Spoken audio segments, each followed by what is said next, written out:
Yes, guys, so I'm coming on here and I'm just going to give you my final thoughts on an interview that I did yesterday with my boy Dickson from Firehouse Crew. I invited him on to my live Instagram sessions to talk a little bit about the controversy that was existing and had everyone on social media in a frenzy, and that was regarding the battle between Korea and the UK.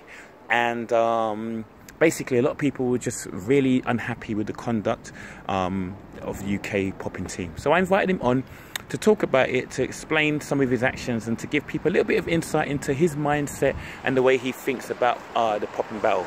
So one of the things that Dickson really made very clear for him is that popping competition, street dance competition, is very much a game. The arena is a game. The mindset of it is a game. So it's about understanding the rules. It's about playing mind games as it is, as much as it is about doing the dance as well. So he explained his behavior. He basically explained the calculated choices he made to basically put Korea, throw them off of their game.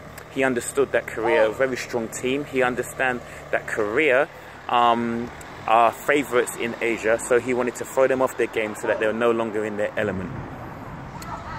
So, having said that, I think what I feel from the interview, should I say, it was very successful. I think a lot of people came on wanting to hear a little bit about where Dickson's head is at, because obviously a lot of people will say someone like Dickson is very aggressive and they don't like that behaviour and stuff and it's disrespectful. But actually, after listening to Dickson explain his mindset behind, you know, the game that it is, they realized that he was a lot more switched on, a lot more smarter, and basically, he really knew what he was doing. So what that does is it leaves me, what's my final thoughts? What's my feeling around what he had to say? What I feel is, what Dickson emphasized was the fact that when you're doing street dance battles, it's not just about the dancing that you do, it's about the calculated choices that you make, it's about the mind games. He also used football as an analogy to explain that. He also even used boxing as an analogy to say that you have boxing as a sport, but then you have the smack talk that happens before that. You have the psyching each other out just before the actual battle takes place. It's war. So in his mind, the UK team prepared themselves in any way necessary that allowed them to throw their opponent off course. So having said that, now where does it leave the individual? Where does it leave myself or anybody else who wants to enter into that arena? I think it's important to understand that if you want to get into the battle arena, you have to understand the rules that exist around it. Now in sports, there's a universal common goal. The common goal is winning or it's losing. So in order to achieve that, you have to understand the rules that exist. The framework that exists that gives you the ability to execute whatever is appropriate in order to win. However, there is different realms of competition. So one realm of competition is getting into a battle which kind of, should I say, results in this universal understanding of winning and losing. But then there's different types of competitiveness. For some people don't necessarily have what it takes to get into that mind frame, or they don't necessarily have what's in them, or they're just not even interested to enter into that arena. However, they would like to have the opportunity to get on that platform and do what they do.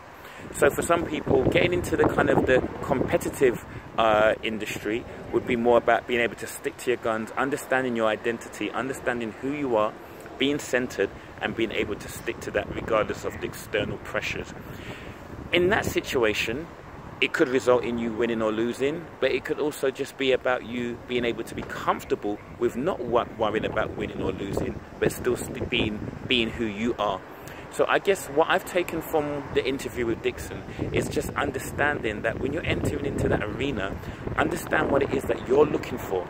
Understand that the choices you make bears consequences. So again, if your intention is about winning the competition, winning, getting that prize, getting that kind of acknowledgement for the efforts that you've made, you need to understand the rules that are contextual to achieving that. Whereas if you have a slightly different competitiveness, like for example, it may be that you not necessarily want to win, but you want to be able to go into that place and not get nervous, or you want to go into that arena and stick to your language, knowing that other people in that arena speaks a slightly different language, that's also competition. Those latter choices right there doesn't necessarily guarantee that you may win something, but nevertheless you still win something, even if it's something that is relevant for you. So I guess what I'm trying to say is, when you get into the competition circuit, it's just knowing the rules, knowing what it is, and understanding what it isn't, and recognizing that if you decide that you don't necessarily want to enter into the competition circuit, it doesn't make you less of a street dancer. Even though we know there's the strong narrative and we understand that street dancing, battling, is a very big part of the culture. But I'll give it to you like this. Just because you don't eat saltfish doesn't make you less of a West Indian, or doesn't make you less of a Jamaican. Okay, it just means you just don't like saltfish. So in the same way that you're still a street dancer, if you decide you don't want to enter into the competition circuit, it's just that you just don't want to do it. And that's fine. So again, you choose, understand, take control of your destiny, take control of who you are, understand who you are, and continue to be the best version of you. Even if that means not competing. Either way, it's all good. So those are my final thoughts. I'm signing out. 1.